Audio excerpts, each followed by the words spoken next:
You're listening to the Leader by Design podcast, and on today's episode, we're going to share with you the single biggest thing you can do to improve. One small thing, but extremely powerful. If you're a person who loves to improve, and I know business owners out there who are listening to this, you love to improve every day. So if this is of interest to you, and it should be, stay tuned. G'day, I'm Brendan Rogers. I've built a thriving business creating confident leaders who achieve the results they always wanted, along with the lifestyle they always dreamed of. How do you become a confident leader? By focusing on three key areas: developing character, building competence, and creating connection. This is the Leader by Design podcast. Welcome back to the podcast. I'm your host, Brendan Rogers, and I'm here again today with our co-host. Hello, everyone. Those of you forget, or if you're listening to the episode or the podcast for the first time, Emi, Amelia, Moran, thank you very much for coming again. Thanks for having me again. And you are looking so festive today. What's going on? We did a Christmas video this morning. How good. Work. Turn around, show us that little red ribbon. Isn't that fantastic? I'll tell you what, I feel underdressed. I think so. I'm not too bad on the top half, but the bottom half pretty ordinary. Red stripes on. You're so creative. You are unbelievable. I tell you what, this is why you have you on the show. Me, I'm just so logical. You look at things and think, no, you're very Christmassy today. Very Christmassy. And our house is pretty Christmassy at the moment too, isn't it? You've seen it for the first time. Very cool. Emi, how's your week been? You've had a pretty special week. You want to share? We've had a great week. I was able to present my research that I've been talking about on the podcast this week. So I went for about 45 minutes and we spoke about the 7 habits, and I showcased that to my teacher, to Brendan, my parents and students. And from the feedback that I received, it was awesome. I have to say it was awesome. I was very privileged to be there, and even our little fella who's with us at the moment came along and checked it out as well. So he was very impressed. Also stayed awake through the whole presentation. So you must be doing something right. Yeah. No, it was fantastic. We're going to talk a little bit about that because it relates to our single biggest thing you can do to improve. You already mentioned it, didn't you? What was that word you mentioned? Spoiled it. You didn't spoil it. What was the word? Feedback. Feedback. That's it. If you're not interested in listening to any more, then you can close down the episode now. But we've got a bit to unpack about feedback and how it works. And even from your style, warm and cool feedback, we'll unpack that a little bit. But it's literally it. It's the single biggest thing you can do to improve is ask for feedback. So that's what we want to unpack today. But before we do that, you had a great week. Again, I guess the highlight of my week was actually getting to go to your presentation, the exhibition. It's so good to see. I know the effort you've put into it, the preparation you put into it. Through the podcast, and we planned it over those weeks to say, well, as we're breaking down these 7 habits, you get a chance to talk about it, articulate it, straighten out your thoughts, and then bring that into your presentation. So, look, that was fantastic. So you did such a good job. I was very, very proud of you. And I know your parents, you didn't even have to ask them, but just looking at them, they were extremely proud of you. Thank you very much. Did they tell you, or did they give you that feedback after? They did. They thought it was really good. It's fantastic. It was very good to meet your parents as well. Lovely, lovely people. And I did have the opportunity to give some feedback to your mum to say that they must be pretty reasonable people because they're raising a very, very a fantastic young lady. There you go. Thank you. My pleasure. My pleasure. Okay, feedback. Emi, this is the thing about improving. So you had the opportunity to present your exhibition, your speech on the 7 habits of highly effective people there was an audience of, I guess there was probably 8 or so fellow students from your class, your advisor, Tim, who was a guest on our show last week. He was. And myself, our little boy, and our little foster child, and your parents. Yep. So a really good, cozy audience. Good crowd, good number as well. How did you feel about your own preparation and presentation? What do you think you did well? What were you happy with? Being very prepared. I remember looking through my slides the next day and it's like, okay, I have to learn my topic and what I'm talking about. But then I was like, I think that's just a matter of fact of also going in there and not winging it, but you know what you're talking about. So there's no point rehearsing it because you get there and you do something that you didn't do while you're presenting. It's like, oh, should have done that. And it did happen, but I thought it was very well prepared with it as well. I gave off information very well. So I only had a few dot points on the screen and then elaborating off that, which was really good. And I think coming from the audience, they found that really easy to understand, which made it sound good because it was so easy to understand. It was creative, it was engaging, it wasn't just listening to me the whole time. The audience was putting it into their own words and their own scenarios as well, which was really good. It was. Again, I can't speak highly enough about how you presented and the preparation, all those sorts of things. So, look, your reflection on your own performance, I think, was spot on. Was there one or two things that you, on reflection, you felt that you would like to improve upon for next time? Because there will be other times, won't you, during the course of 2025 where you'll be able to present and do these sorts of exhibitions? Yeah, definitely. I think what we spoke about earlier as well, and the feedback you gave me was like the fidgeting and the standing still and just even standing behind the laptop. Like, yes, I had speaker notes on there, but I think I would have been confident enough to talk without them. So the audience can see me and not standing behind something. Maybe having all the activities ready as well on the weekend, not the night before. But I think it was really good. I think it was just simple but effective and it got the point across, which made it really good. Yeah, absolutely. And one of the things that I was also super impressed with was this concept of warm and cool feedback. I was a bit confused to start with, like I said to you, because I didn't hear the word warm feedback. I only heard the word cool feedback. And I'm thinking it was improvement type feedback. Like, where does cool come from? But anyway, you explained to me the warm feedback and the cool feedback from a temperature setting made a bit more sense.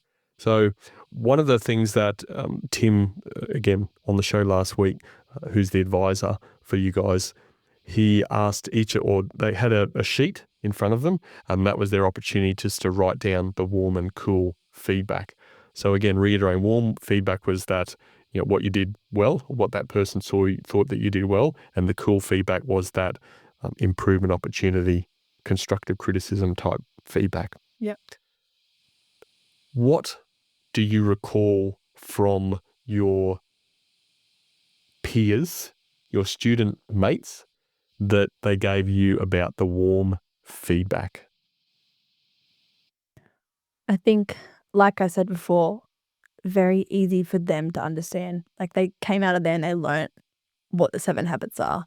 They learnt what the message was out of the whole concept, how easy I spoke to them, how they weren't just listening to me the whole time. They got engaged and they got to put the 7 habits into a hands-on activity as well. So I think just they learnt something, which is the point of this. You want them to learn and you want them to see your reflection as well over the last term as well. Yeah, to some extent, again, I haven't seen any of the other presentations that were done, and you've said they've been really, really good as well. But yeah, from my perspective, it was a bit of a masterclass in really breaking up the content that you were sharing, the stories you were sharing, the relatability of your experiences you've had in over the last number of weeks, but then with the hands-on component. There was a really cool sort of Chinese whispers exercise you did. Do you want to tell the listeners sort of how that related within the talk? And also, if you can remember the message, what the message was and sort of how it ended up at the end? Yes, so the habit that we played Chinese whispers on was seek first to understand and then to be understood. So Chinese whispers is basically a game. You pass on a message through a group and see if the end person has the same message as the starting person. So we did this throughout the class and we started at one end, went to the other, and the message was understanding somebody is like putting in a piece of a puzzle or connecting a piece of a puzzle or something along the lines of that. And the message went along quite well. When it got to the end, it was completely different of what we found out. But it's funny, even throughout it, people were laughing at the end because it completely changed. Either one person interpreted it differently, and so everybody else did as well. So it was really interesting, and they all got to understand that seek first to understand and then to be understood, understanding the meaning behind that sentence, or not just focusing on the words as well and how it can be interpreted differently. Very cool. You did exceptionally well. Do you recall any of the cool feedback that you were given? We spoke about this before and I can't remember off the top of my head. I know, but I thought you might remember now. What about the cool feedback you were giving yourself? Or actually, what was some cool feedback that your mum gave you? Do you remember? No. So your mum mentioned there was a couple of things, and again, on point. Yep. But one of them was about one of the words in the presentation, which was a longer word. I can't remember what the word was now. Well, it was autobiographically. So it was like the listening and the empathic listening. That's right. Autobiographically. It's a bit of a tongue twister in itself. Yes. I think, your mum, was on point there. What I look at those things a little bit differently at times too, but I think that there's an element of when people are presenting that if you say an and ah every now and again, or if you mispronounce something and then correct yourself, it almost gives a bit of a, hey, this person's a real person doing a real thing. And to me, it can create a stronger connection with the audience. I've seen many, many polished speakers over the years, and they're fantastic. I'm not knocking them, they're exceptional, but it doesn't always leave me as a personal experience of the level of connection that I'm wanting. That's valuable for me. Whereas those ones that just a little micro stuff up from here and there, it brings them down to, okay, they're just a real person doing a real job. So that's my take on that. That's actually, it sounds, when you put it that way, it does sound very true. So now what you're going to say is that you actually meant that, to say it incorrectly the first time. Yeah, I think it was actually, I put in the word wrong on the slide, so I didn't even have the double L-Y. Again, I think from memory you had the word right on the slide. It was just when you started to talk about it, there was a different way to pronounce there was a little bit of an extension of the word which you didn't have written up there. But anyway, for me, it just, hey, you're a real person doing a real thing. Yeah. And I don't sort of look at those in that way. But again, it was still very, very valid feedback without a doubt. Yeah, definitely. How does this feedback, now that you've given both in again, we'll use the terminology that you guys have been using, that warm feedback and the cool feedback, but how does that feedback help you for future presentations? What's the power of it? What will I keep doing? Well, that feedback that was really good in that exhibition. Okay, I'm going to keep having minimalistic slides and then elaborating on that. Okay, I'm going to keep preparing weeks on end before my exhibition so that it comes across that I know my content. I'm going to do activities so they feel engaged, the audience feels engaged. And I think with the cool feedback, it gives me things that I can improve on for my next exhibitions or for future presentations as well. And that's the basis of this conversation, isn't it? Like, what's the single biggest thing that helps people improve? Feedback. That's it. Yeah. And that's what you had the opportunity to do. And that's what the opportunity you've had to do with the presentations that you've listened to. Yeah. What sort of feedback, warm feedback, have you given people on their presentations? That it was, once again, engaging how they spoke about future plans. It wasn't just their ongoing topic at the moment. What are they going to do throughout year 12? What are their end in mind goals? I think how people were able to talk about what they've done as such an achievement as well was so good to listen to.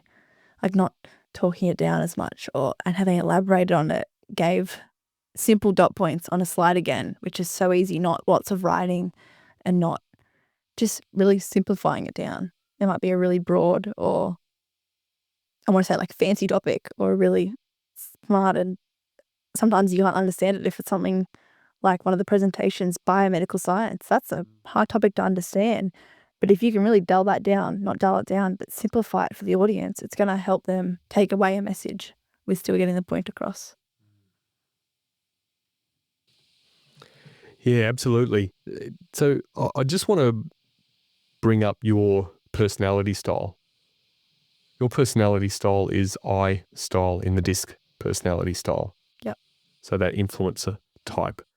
The reason why I'm bringing this up is because different styles within personality styles can find it harder or easier to give particularly that constructive or that cool improvement type feedback. When do you struggle giving that sort of cool feedback? That's a great question. I think when you have to get straight to the point and you can't just sugarcoat it. Like, I think it was a lot more easier in the exhibition formatting because it helps them improve and it gives them feedback and things that they can do better. But I think if it's a one-on-one, giving it to your friends, let's do that better. They might take that on differently as well.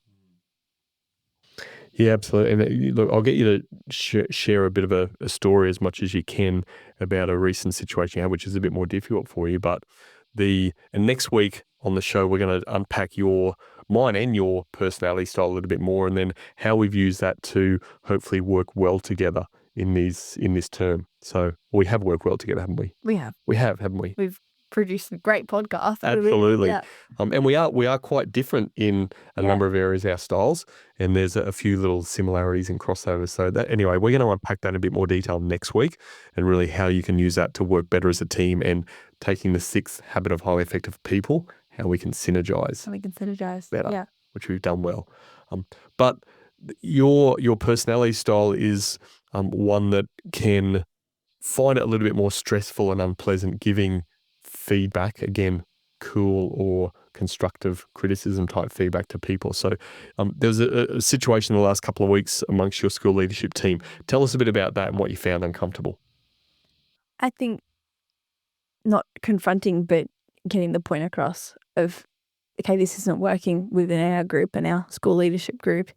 As a person, how can I personally help you as a group? How can we give you this constructive feedback and you take it on board without an attack as well? Like, we're just trying to help you improve as a person, as a leader, as a captain, as everything in that group. And for them, it might have been interpreted differently. So giving that unpleasant feedback to somebody isn't very easy at times. And wording, even just the simple things of wording it. How do you word it so it comes across as supportive and not, this isn't right. Do you know what I mean? So it wasn't easy, but I think we've overcome it well and seeing that end result as well. Yeah, again, a absolutely fantastic skill to have at such a young age. So the more you can develop that and enhance your skill around it, the better you'll be and continue to be. And the more you'll improve and the more you'll help improve others. I think the moral of that story that underpins that, and I know you and I have spoken about it, is that you cared enough in order to provide the feedback. What I find is that if people care enough about the other person and you really want them to improve, or you want them to do more and more of what they did really, really well, you'll care enough to have the conversation. If you don't care enough, you won't. No. It's pretty simple like that. Yep. In relation to business and really how this applies in business, or again in the sporting field, you're into netball student at the college. My chosen sport's football, soccer. So it's really taking a business connotation. It's anything. I mean, I had meetings today with an organisation on the north end of the coast, and I'm working with 5 leaders of that organisation. What we spent some time doing was just understanding like what success looks like and for their role. And that's a bit of like begin with the end in mind, but then bringing that down to, okay, what do we need to do? What are the stepping stones we need to do in order to get to where we're trying to get to? And quite a bit of that improvement opportunity that we talked about was based on feedback that people had received. So either their direct leader had provided them some feedback about, hey, keep doing this. It's great. It's really helping you in your role and succeed. And there's some other areas that we can improve upon and some other areas that you need to learn about. So we started to create a bit of an improvement plan around that. But like I said, that was all embedded in the feedback process that these people have had conversations with their leaders.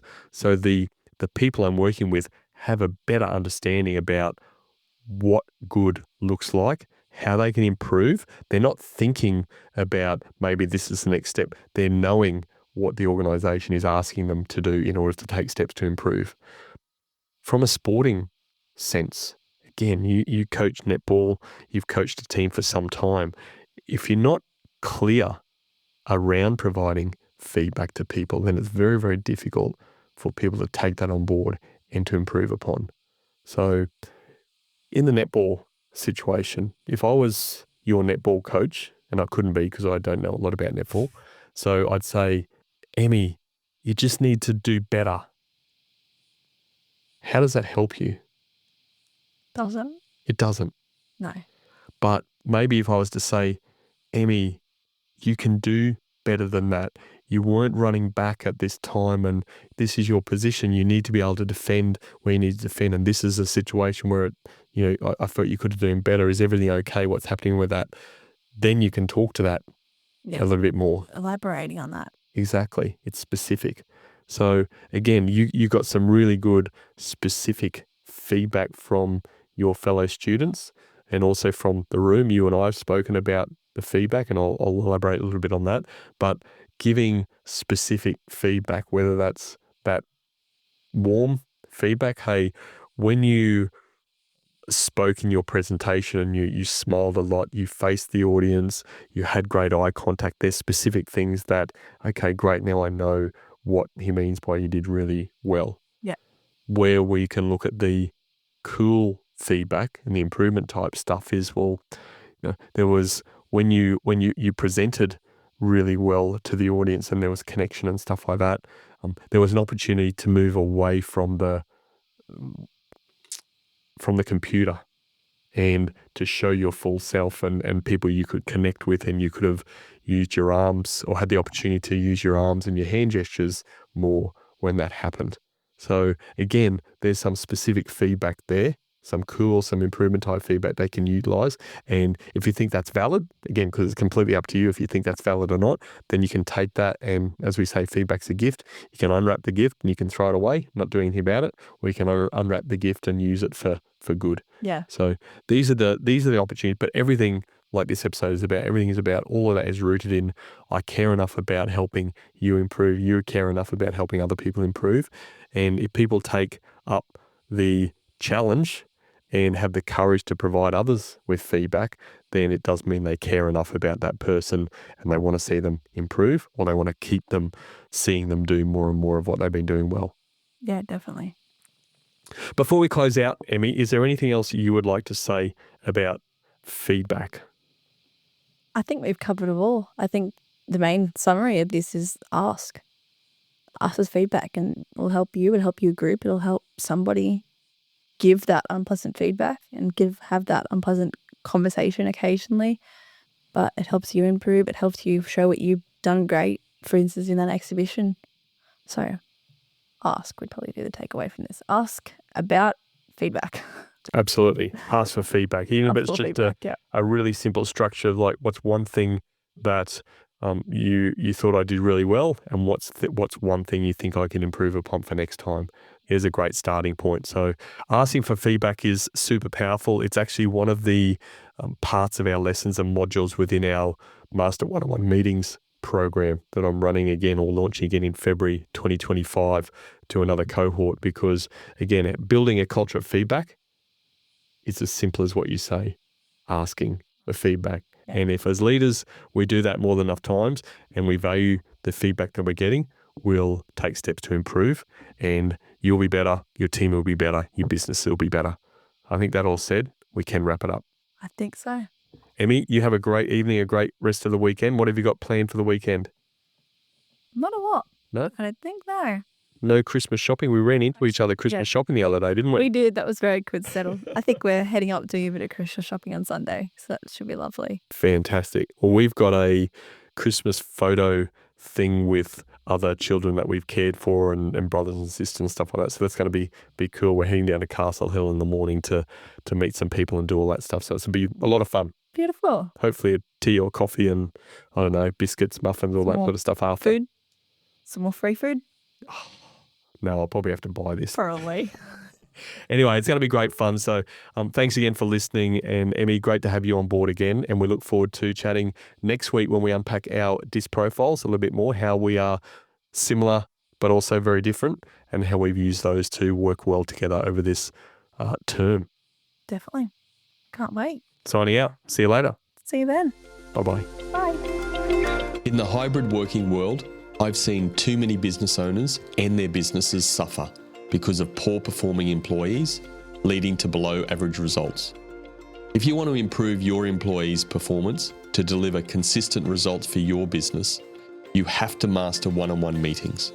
The doors to our Master One-on-One Meetings training program are opening soon. I'll teach you how to improve employee performance and deliver consistent results using one-on-one meetings. To be one of the first people notified when the doors open, go to leaderbydesign.au/waitlist. Don't wait, sign up now.